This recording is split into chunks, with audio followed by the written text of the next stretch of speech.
മാന്യപ്രേക്ഷകർക്ക് നമസ്കാരം. ഒരു വീട്ടിൽ നിന്ന് 3 പേരെ നഷ്ടപ്പെട്ട ഒരു അമ്മ 7ാം ദിവസം വന്ന് പറയുമ്പോഴാണ് നമ്മുടെ കേരളത്തിന്റെ ഭരണകൂടം ഒന്ന് അനങ്ങുന്നത് പോലും, ഒന്ന് ഉണരുന്നത് പോലും. മാത്രവുമല്ല, ഉദ്യോഗസ്ഥ വളരെ മോശമായ രീതിയിൽ നിങ്ങളുടെ ഡിമാൻഡ് നിങ്ങൾ മുന്നോട്ട് വെച്ചില്ല എന്നത് ഉൾപ്പെടെ പറഞ്ഞത് നമ്മൾ മലയാളികൾ ഒന്നടങ്കം കേട്ടു. ആ ഡിമാൻഡ് പരാമർശമൊക്കെ നടത്തിയവർക്കെതിരെ നടപടി കേരള സർക്കാർ എടുത്തു എന്നുള്ളത് നമ്മളൊക്കെ തന്നെ കണ്ടു. ആ ഒരു തീരുമാനം UDF എടുത്തതോട് കൂടിയിട്ട് സകല മലയാളികളും തിരിച്ചറിഞ്ഞു കേരളത്തിലെ UDF സർക്കാരൊക്കെ ലോക പരാജയമാണ് എന്നുള്ളത്. ഒരു മകനെ നഷ്ടപ്പെട്ട അമ്മക്ക് തെരുവിൽ ഇറങ്ങേണ്ടി വരിക പ്രതിഷേധമായിട്ട്. ഒന്ന്, നഷ്ടപ്പെട്ട മകനെ കാണാതായ വലിയ വേദന, അതിലപ്പുറം ഇതൊന്നും തിരിഞ്ഞുപോലും നോക്കാത്ത നമ്മുടെ കേരളത്തിന്റെ സർക്കാർ. ഇതൊക്കെ ശരിവെച്ചുകൊണ്ട് ഉദ്യോഗസ്ഥർക്കെതിരെ സർക്കാർ തന്നെ നടപടിയെടുക്കുന്നു.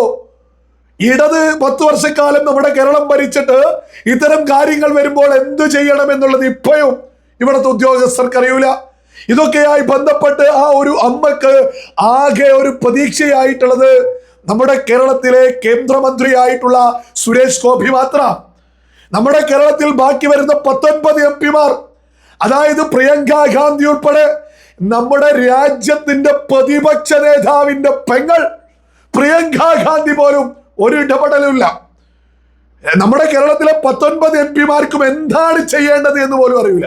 ഒരു ഇടപെടൽ കേന്ദ്ര സർക്കാരുമായി ബന്ധപ്പെട്ട MP-മാരല്ലേ, പ്രതിപക്ഷത്താണെങ്കിലും ആവശ്യങ്ങൾ ഉന്നയിക്കാലോ. എന്നിട്ട് ആവശ്യങ്ങൾ ഉന്നയിച്ചിട്ട് ഞങ്ങളെ തിരിഞ്ഞു നോക്കിയില്ല എന്നെങ്കിലും പറയാൻ വേണ്ടിയിട്ടെങ്കിലും ഈ 19 MP-മാർക്കൊന്ന് എന്തെങ്കിലും ഒരു ചെറുവിരൽ അനക്കിക്കൂടായിരുന്നു. ഒന്നും ചെയ്തില്ല. എന്നാൽ സുരേഷ് ഗോപി രംഗത്തെത്തി. സുരേഷ് ഗോപിയുടെ ഇടപെടലിനെ കുറിച്ച് ഈ അമ്മ തന്നെ പറയുന്നത് നിങ്ങളൊന്ന് കേട്ടുനോക്കൂ. 10ാം ദിവസവും 9ാം ദിവസം വരെയും ഒരു പ്രതീക്ഷ ഇല്ലാത്തത് കൊണ്ട് ഞാൻ 10ാം ദിവസം നിരാഹാരത്തിലേക്ക് പോകാമെന്നായിരുന്നു എൻ്റെ ഒരു കണക്കുകൂട്ടൽ.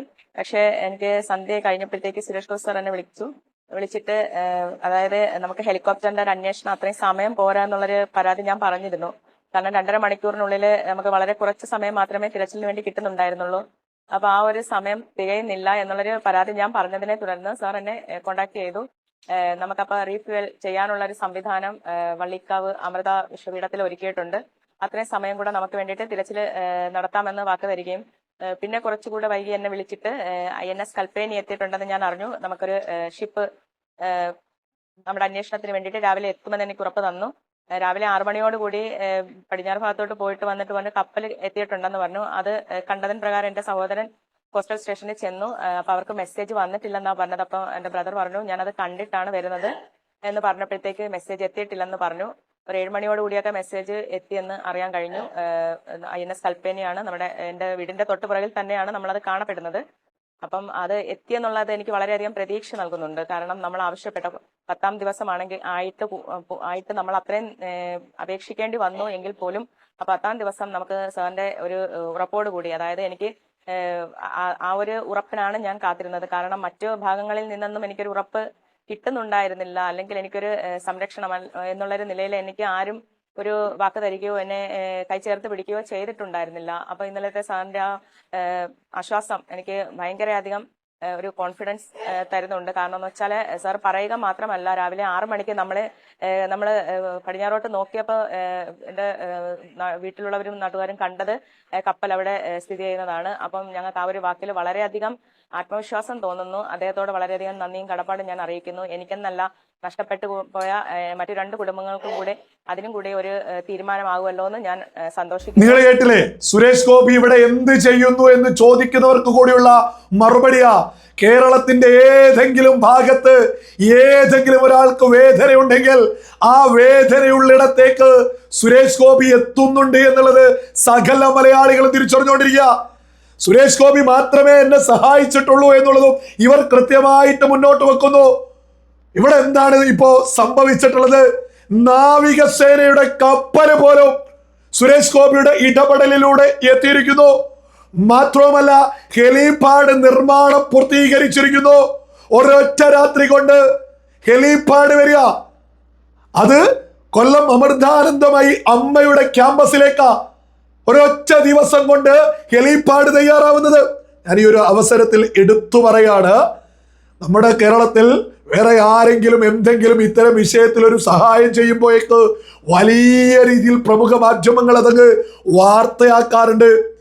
എന്നാൽ കൊല്ലം അമൃത വിശ്വപീഠം ക്യാമ്പസില് ഹെലിപാഡ് തയ്യാറാക്കാനുള്ള എല്ലാ സൗകര്യങ്ങളും മാതാ അമൃതാനന്ദമായി അമ്മ ചെയ്തു കൊടുത്തിട്ടുണ്ട്. ആ ക്യാമ്പസിൽ എല്ലാ സൗകര്യങ്ങളും അവിടെ ഒരു ഹെലിപാഡ് തയ്യാറാക്കാനുള്ളത് അമ്മ ചെയ്തു കൊടുത്തിട്ട് ഇവിടെ അവർക്ക് വേണ്ടിയിട്ട് ഒരു റീല് പോലും ഒരു വാർത്ത പോലും അമ്മക്ക് അഭിനന്ദനങ്ങളെന്നോ നന്ദി എന്നോ പറഞ്ഞ് നമ്മുടെ കേരളത്തിന്റെ ഒരു ഭാഗങ്ങളിൽ നിന്നും ഒരു റീലും കണ്ടിട്ടില്ല. ഇതേപോലെയുള്ള വിഷയങ്ങളിലും മറ്റാരെങ്കിലും എന്തെങ്കിലും ഒരു ചെറുവിരൽ നീക്കിയാൽ വലിയ അഭിനന്ദനങ്ങൾ നമ്മൾ കാണാറുണ്ട്. ഓരോ വിവേകമുള്ള മലയാളിയും ഇത്തരം പ്രതിസന്ധികൾ നമ്മുടെ നാട് നേരിടുമ്പോൾ ഒരു ക്യാമ്പസ് ഒക്കെ അതിനു വേണ്ടി അതിനെല്ലാ സൗകര്യങ്ങളും തയ്യാറാക്കി കൊടുക്കുക എന്ന് പറയുന്നത് അത് വലിയ മനസ്സിന്റെ ഉടമകൾക്ക് മാത്രം സാധിക്കുന്ന ഒരു കാര്യമാണ്. മാതാമൃതാനന്ദമയി അമ്മക്കൊക്കെ ഹൃദയത്തിൽ നിന്ന് അഭിനന്ദനങ്ങൾ നേരുക. ഇത്തരമൊരു സാഹചര്യത്തില് ഹെലികോപ്റ്റർ ഇറക്കാനുള്ള സൗകര്യങ്ങൾ, ഒരു സ്ഥലം, ഒരു ഭാഗം തന്നെ അങ്ങ് വിട്ടുകൊടുത്തതൊക്കെ വലിയ നന്മയാണ്. ഇനി ഇതുമായി ബന്ധപ്പെട്ട് ഈ ഹെലിപാഡ് ഒരുക്കി കൊടുക്കുന്നത്, ഇവിടേക്ക് കപ്പൽ എത്തിക്കുന്നത്, എല്ലാ രീതിയിലുള്ള ഇടപെടലുകളും സുരേഷ് ഗോപിയാണ് നടത്തുന്നത്. അദ്ദേഹം തന്റെ ഫേസ്ബുക്കിൽ ഇതുമായി ബന്ധപ്പെട്ട് ഒരു പോസ്റ്റ് ചെയ്തിട്ടുണ്ട്. ഞാൻ അതും ഒന്ന് വായിച്ചു കേൾപ്പിക്കാം. എന്റെ മകനെ കണ്ടെത്താൻ സാർ എന്നെ സ്വന്തം പെങ്ങളായി കരുതി ഒപ്പമുണ്ടാകണം. നീണ്ടകരയിൽ ബോട്ട് മറിഞ്ഞ് കടലിൽ കാണാതായ ഗൗതം കൃഷ്ണ എന്ന പ്രിയപ്പെട്ട മകനെ ഓർത്ത് ആ അമ്മ നെഞ്ചുപൊട്ടി കരഞ്ഞുകൊണ്ട് വിളിച്ചപ്പോൾ ആ വാക്കുകൾ എന്നെ വല്ലാതെ പിടിച്ചുലച്ചു. ഒരു ജനപ്രതിനിധി എന്ന അതിലുപരി ഒരു സഹോദരനായി ഞാൻ ആ അമ്മയ്ക്ക് കൊടുത്ത വാക്കാണിത്. എന്റെ സ്വന്തം പെങ്ങളായി കരുതിയിരിക്കുന്നു ഈ ചേട്ടൻ. നിങ്ങളുടെ കൂടെ തന്നെ കാണും. ആ മകനെ തിരികെ കൊണ്ടുവരാൻ ഏതറ്റം വരെയും ഞാൻ പോകും. കടലിൽ മീൻപിടുത്ത തൊഴിലാളികൾ സഞ്ചരിച്ച ബോട്ട് ശക്തമായ തിരമാലകളിൽ പെട്ട് മറിഞ്ഞാണ് ഈ ദാരുണമായ അപകടം സംഭവിക്കുന്നത്. ആ അവിശ്വസനീയമായ ദുരന്തത്തിന്റെ ആഘാതത്തിൽ നിന്ന് ആ കുടുംബം ഇനിയും മോചിതരായിട്ടില്ല. അന്ന് മുതൽ ഉറക്കമില്ലാത്ത രാപ്പകലുകൾ ബന്ധപ്പെട്ട ഉന്നത ഉദ്യോഗസ്ഥരുമായി ഓരോ നിമിഷവും ഞാൻ ബന്ധപ്പെട്ടുകൊണ്ടിരിക്കുകയാണ്. ആ അമ്മയുടെ സങ്കടം എൻ്റെ സ്വന്തം സങ്കടമാണ്. തിരച്ചിൽ ഏതെങ്കിലും കാരണത്താൽ മന്ദഗതിയിലാക്കാൻ ഞാൻ അനുവദിക്കില്ല. സർവസന്നാഹങ്ങളും കടലമ്മയുടെ മാറിൽ ഇപ്പോൾ തിരച്ചിൽ ഊർജിതമാക്കിയിരിക്കുകയാണ്.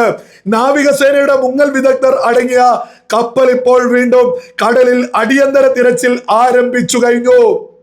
ഒപ്പം കോസ്റ്റ് ഗാർഡിന്റെ ഹെലികോപ്റ്ററുകൾ ആകാശമാർഗേനെ നിരീക്ഷണം ശക്തമാക്കിയിട്ടുണ്ട്. ഈ നിർണായക ദൗത്യത്തിന് പൂർണ്ണ പിന്തുണയുമായി ഇന്ത്യൻ ഓയിലും ATF-ഉം ഒപ്പമുണ്ട്. ആവശ്യമായ ഇന്ധനവും സജ്ജീകരണങ്ങളും തടസ്സമില്ലാതെ ഉറപ്പാക്കാൻ അവരും യുദ്ധകാലാടിസ്ഥാനത്തിൽ രംഗത്തുണ്ട്. മാത്രമല്ല, രക്ഷാപ്രവർത്തനം വേഗത്തിലാക്കാൻ അമൃതപുരിയിൽ കോളേജ് അധികൃതരുടെ സഹകരണത്തോടെ പുതിയ എമർജൻസി ഹെലിപ്പാഡും അടിയന്തരമായി സജ്ജമായി കൊണ്ടിരിക്കുകയാണ്. പ്രിയപ്പെട്ടവരെ, ആ അമ്മയുടെ പ്രതീക്ഷയാണ് ഏറ്റവും വലുത്. ഭരണകൂടത്തിന്റെ കരുത്തും നമ്മുടെ കൂട്ടായ പ്രാർത്ഥനയും ഒന്നുചേരുമ്പോൾ ആ കുട്ടി തിരികെ വരുമെന്ന് എനിക്ക് പൂർണ്ണ വിശ്വാസമുണ്ട്. ആ അമ്മയുടെ കണ്ണീരൊപ്പാൻ അവസാന ശ്വാസം വരെ ഞാൻ ഒപ്പമുണ്ടാകും. പ്രതീക്ഷ കൈവിടില്ല. നമ്മൾ പോരാടും. നമ്മുടെ കേരളത്തിലെ ഒരു MP സുരേഷ് ഗോപി, ബാക്കി 19 പേര് എന്തു ചെയ്യുന്നു? ഇതൊരു ചോദ്യമല്ലേ? ആ അമ്മയുടെ അരികിലേക്കൊന്ന് ഓടിയെത്താൻ സാധിച്ചോ? അങ്ങനെ കേരളത്തിലൊക്കെ തന്നെയല്ലേ ഉള്ളത്, പ്രത്യേകിച്ച് വേറെ പണിയൊന്നുമില്ലല്ലോ. ഇത് സകല മലയാളികൾക്ക് വേദന ഉണ്ടാവുമ്പോൾ, പ്രശ്നമുണ്ടാവുമ്പോൾ ഓടിയെത്താനല്ലേ ജനപ്രതിനിധികള്? സുരേഷ് ഗോപി അതല്ലേ ചെയ്യുന്നത്? സുരേഷ് ഗോപി എവിടെയാണെങ്കിലും മലയാളികൾക്കൊരു പ്രശ്നം ഉണ്ടാവുമ്പോൾ അവിടേക്ക് ഓടിയെത്തുക. മകളായിട്ട്, പെങ്ങളായിട്ട്, അമ്മയായിട്ട്, സഹോദരനായിട്ട്, അച്ഛനായിട്ട്, ഏത് രീതിയിലും അദ്ദേഹം തൻ്റെ പ്രശ്നമായി ഒരു വിഷയം വരുമ്പോൾ അദ്ദേഹം കൈകാര്യം ചെയ്യുന്നത് മലയാളികൾ ഹൃദയത്തോട് ചേർത്ത് വെക്കില്ലേ? ഒരു പ്രശ്നം വരുമ്പോൾ അദ്ദേഹത്തിന്റെ വീട്ടിൽ നടന്നൊരു വിഷയത്തെ പോലെയാണ് കൈകാര്യം. ഇത് ആദ്യമായിട്ടും അല്ല, ഇത് അവസാനമായിട്ടും അല്ല എന്നുള്ളത് നമുക്കറിയാം. അദ്ദേഹം സകലത്തിലും ഇടപെടും. ഇദ്ദേഹത്തേക്ക് തോന്നിയത് വിളിച്ചു പറയുന്നവര് ഇതൊക്കെ ഒന്ന് കണ്ണ് തുറന്ന് കാണണം. ഇദ്ദേഹം ഇടപെട്ട ഓരോ വിഷയങ്ങളും, ഇപ്പൊ ലേറ്റസ്റ്റ് ആയിട്ട് ഈ നീണ്ടകരയിലെ വിഷയത്തിലും കപ്പലെത്തിച്ച്, ഹെലികോപ്റ്റർ എത്തിച്ച്, സാധ്യമായ സകല സർവസന്നാഹങ്ങളും അദ്ദേഹം നമ്മുടെ കേരളക്കരയിലേക്ക് എത്തിച്ചുകൊണ്ടിരിക്കുക. ഇതല്ലേ ഒരു MP-യിൽ നിന്ന്? ഇതല്ലേ നമ്മളൊക്കെ പ്രതീക്ഷിക്കുന്നത്? ഇവിടെ UDF സർക്കാരിനെയൊക്കെ പറയാതെ മുന്നോട്ട് പോകാൻ സാധിക്കില്ല. ലോക പരാജയ. ഒരു വിഷയം നടക്കുമ്പോൾ അത് കൃത്യമായിട്ട് അറിയിക്കേണ്ടവരെ അറിയിച്ച് മുന്നോട്ട് പോവേണ്ടത് ഇവിടുത്തെ ഗവൺമെന്റിന്റെ ഉത്തരവാദിത്തം. അതവർ ചെയ്യുന്നില്ല. അതൊരിക്കലും അവർ ചെയ്യാതെ ഇങ്ങനെ എന്തൊക്കെയോ വന്നിട്ട് ആദ്യമായിട്ടാണ് ഇത്ര ദിവസം തിരച്ചിൽ എന്നൊക്കെ ഒരു അമ്മയുടെ മുഖത്ത് നോക്കി എങ്ങനെയാണ് കേരളത്തിന്റെ മുഖ്യമന്ത്രി ഒരു ഉളുപ്പുമില്ലാതെ വിളിച്ചു പറയുന്നത്? ഇത് ഇത്ര ദിവസം ഇത് എന്തെങ്കിലും ഒരു റിസൾട്ടിലേക്ക് എത്തുക എന്നുള്ളതല്ലേ? ഇവിടെ കപ്പലും ഹെലികോപ്റ്ററും ഇറക്കുന്ന സംവിധാനത്തിലേക്ക് എത്തിയിട്ട് ഞങ്ങൾ ആദ്യമായിട്ട് ഇത്ര തിരഞ്ഞില്ലേ എന്നൊക്കെ ഒരു മുഖ്യമന്ത്രി ചോദിക്കുന്നത് എന്തൊരു ദുരന്ത! സകല മലയാളികളും തിരിച്ചറിയ കേന്ദ്ര സർക്കാർ കേരളത്തിനൊപ്പമുണ്ട്. ആ അമ്മക്കൊപ്പമുണ്ട്. ആരൊക്കൊപ്പം നിൽക്കുന്നോ അവർക്കൊക്കെ തന്നെ ഹൃദയത്തിൽ നിന്ന് അഭിനന്ദനങ്ങളും നേരുന്നു.